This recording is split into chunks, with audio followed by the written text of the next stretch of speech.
Hello et bienvenue dans ce nouvel épisode de podcast de La vie a un plan pour toi. Aujourd'hui, au vu du sujet du jour, ma chaîne de podcast n'aura jamais aussi bien porté son nom parce que quand une connexion ne devient pas une relation, c'est pas la vie qui vous en veut, c'est la vie qui a un autre plan pour vous. Mais ce dont on va parler surtout, c'est pourquoi toutes les connexions ne sont pas vouées à devenir des relations. Qu'est-ce qui est difficile à accepter dans ce cas-là? Pourquoi ça arrive? Comment gérer la confusion qu'on ressent dans ces moments-là? Quel impact ça va avoir sur notre vision des relations? Bref, comme toujours, je vais avoir plein de choses à vous raconter. Ce sujet, il me tient à cœur. Alors, je pense que c'est un sujet dont j'aurais jamais parlé avant, mais c'est vrai que dernièrement, c'est vraiment quelque chose que j'observe, et notamment chez mes clientes. C'est la manière qu'on a de gérer finalement une connexion et la difficulté à accepter que cette connexion ne devienne pas une relation. Je suis énormément confrontée à ça et surtout ce que mes clients vivent en ce moment sur ce sujet-là, ça m'a énormément ramené à ce que moi je vivais il y a quelques années parce que c'était vraiment l'histoire de ma vie pendant un moment. J'avais vraiment du mal à comprendre comment je pouvais connecter avec quelqu'un, se comporter presque comme un couple et finalement que l'autre ne soit pas prêt à s'engager alors que pour moi on avait déjà un pied dans la relation. Et ça crée énormément de confusion, beaucoup de questions, beaucoup de remises en question sur ma valeur, sur qui je suis, sur je te plais mais je te plais pas assez pour que tu aies envie de t'engager. Et je crois que j'ai aussi envie de vous apporter beaucoup de douceur et de bienveillance, mais j'ai aussi envie de vous faire comprendre certaines choses pour que vous ne perdiez plus votre temps, même si attention c'est facile à dire, dans des relations qui n'en sont pas en fait, qui sont des situations qui ne sont pas des relations. Une connexion, honnêtement je dis pas que c'est facile de connecter avec tout le monde, mais la connexion elle existe. Elle existe, vous pouvez rencontrer quelqu'un en soirée, avoir une connexion et finalement ne plus jamais revoir cette personne. Parce qu'en fait, la relation, ça implique une forme d'engagement. Et c'est une réalité, et ça ne veut pas dire que la personne, c'est une mauvaise personne ou qu'elle est immature. C'est juste que à certaines périodes de notre vie, il faut aussi accepter qu'on n'en soit pas au même point que tout le monde.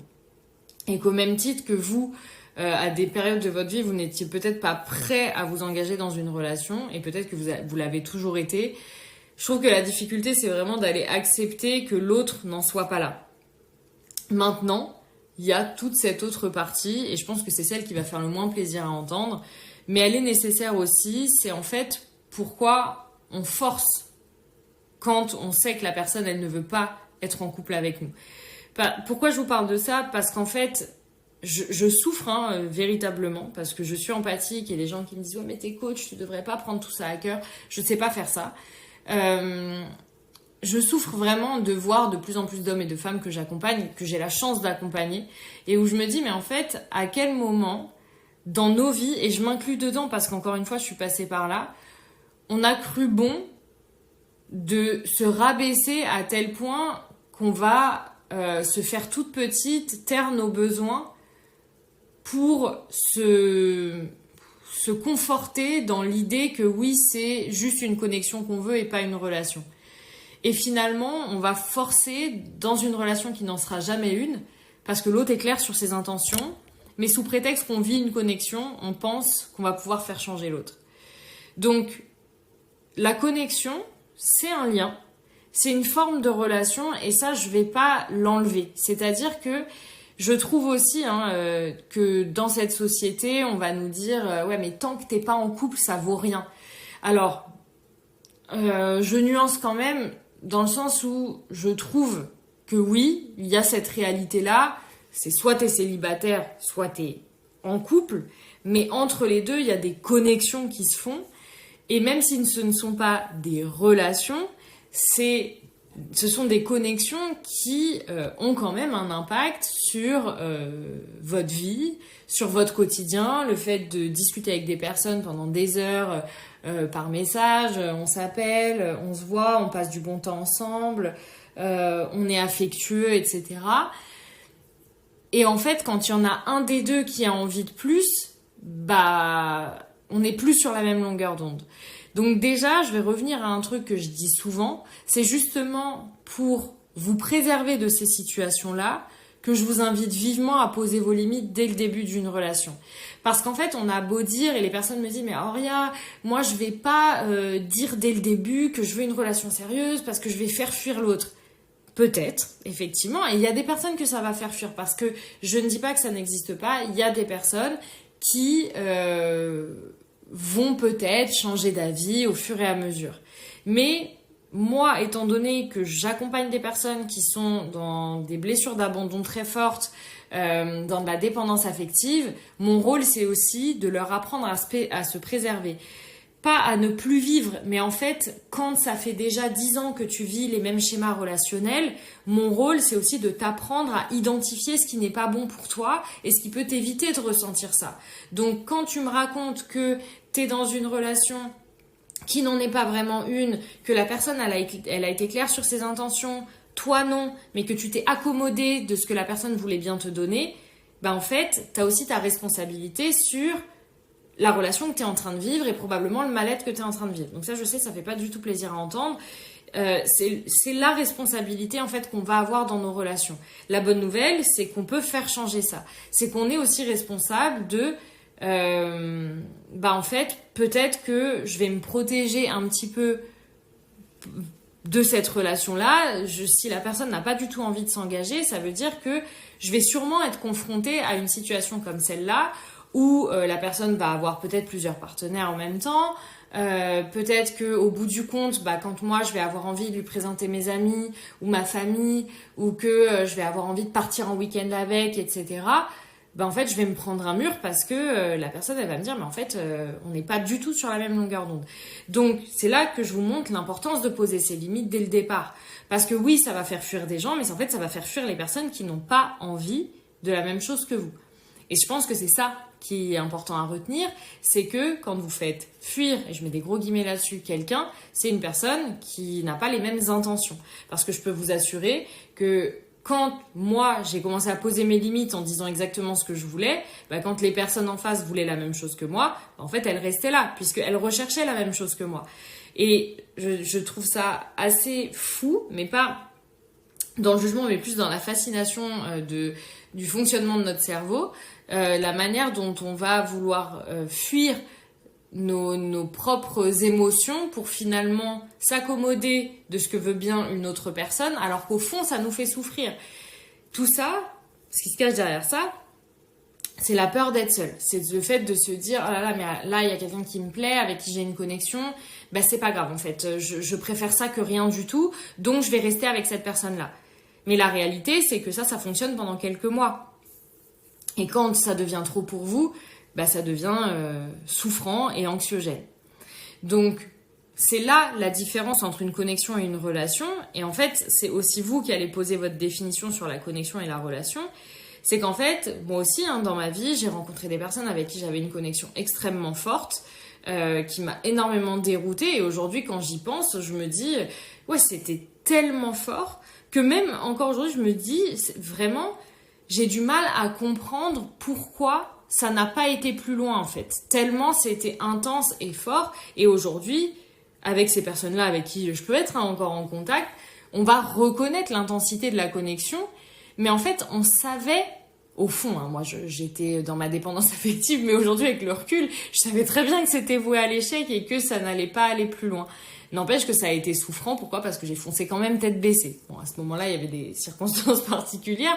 Mais le fait est que on ne voulait pas la même chose dès le départ. Et que si j'avais assez d'amour pour moi à ce moment-là, assez d'amour propre, j'aurais dû me dire, non, mais en fait, tu sais très bien que tu fonces dans un mur. Sauf que j'avais, et là, je sais qu'il y a beaucoup de personnes qui vont se reconnaître, c'est que j'avais si peu d'amour propre que finalement, et là, je pense à une cliente qui m'a dit ça la dernière fois, ouais, mais en fait, je préfère vivre un truc qui va me faire souffrir que ne rien vivre du tout.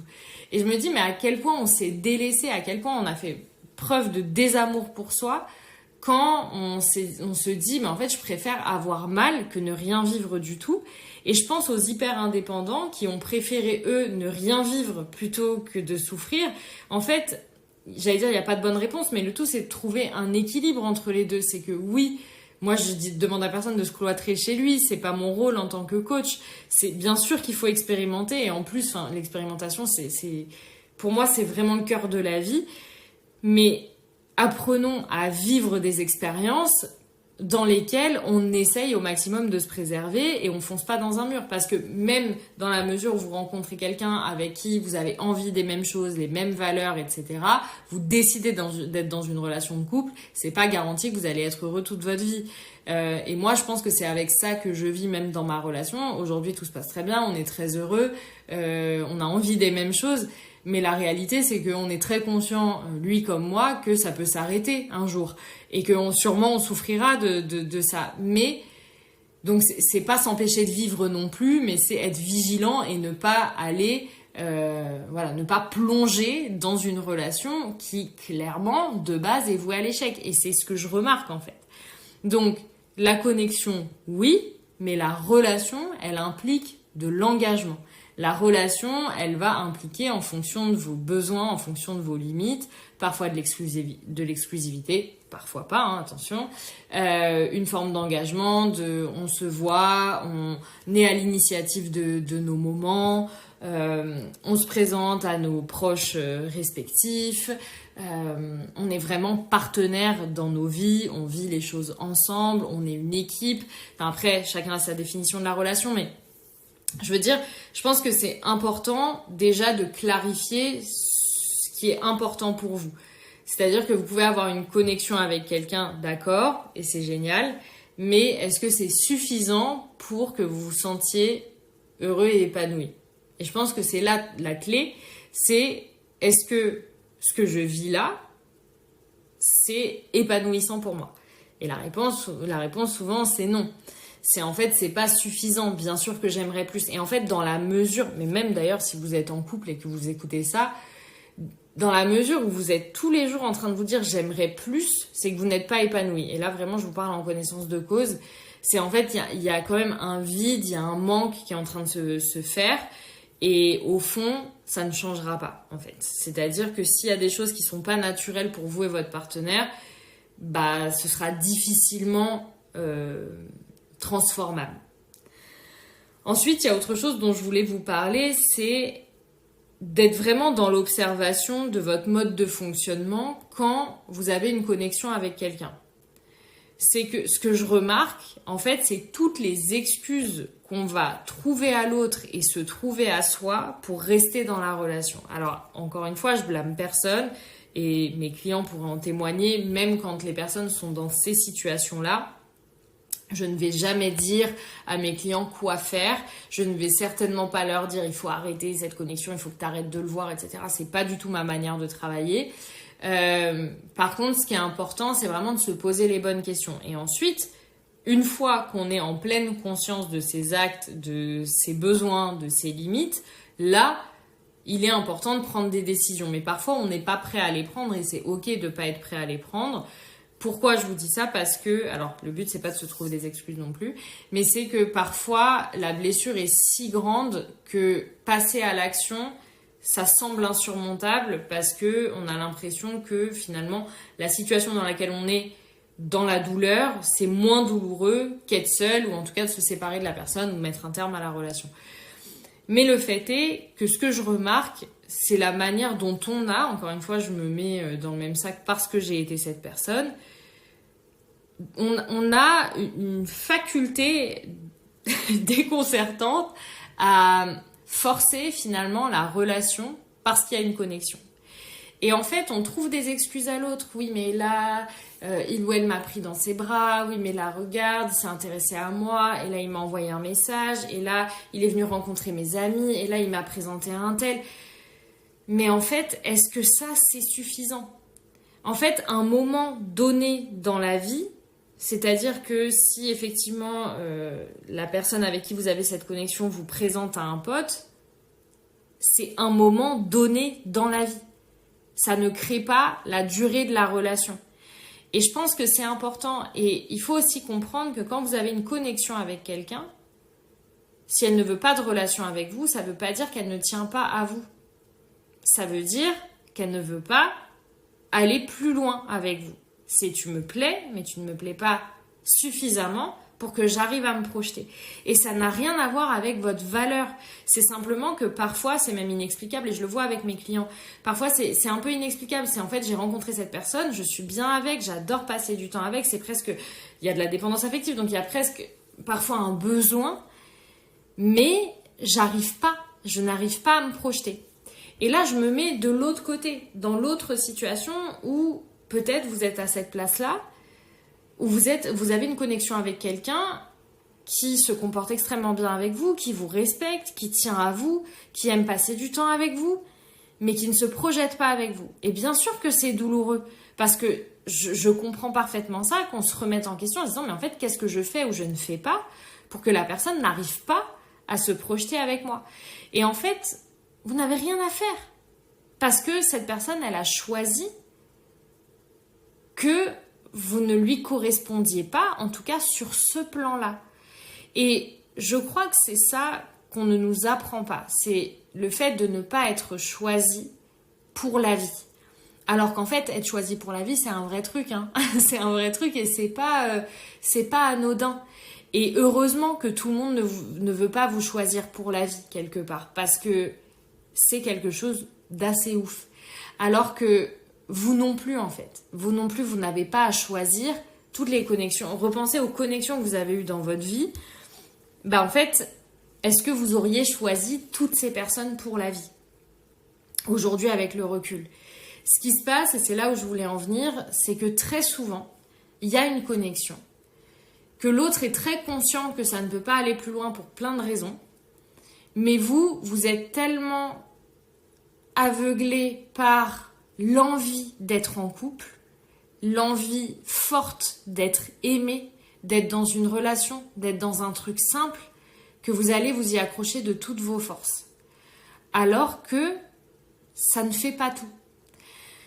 Oui, vous avez envie de ça, mais à quel moment vous vous êtes demandé si c'est de cette manière-là, avec cette personne-là, que vous aviez envie de vivre, de vous marier et de faire des enfants? Alors j'exagère le truc volontairement, mais c'est hyper important parce que est-ce que c'est vraiment parfait avec cette personne-là à 100% tout le temps?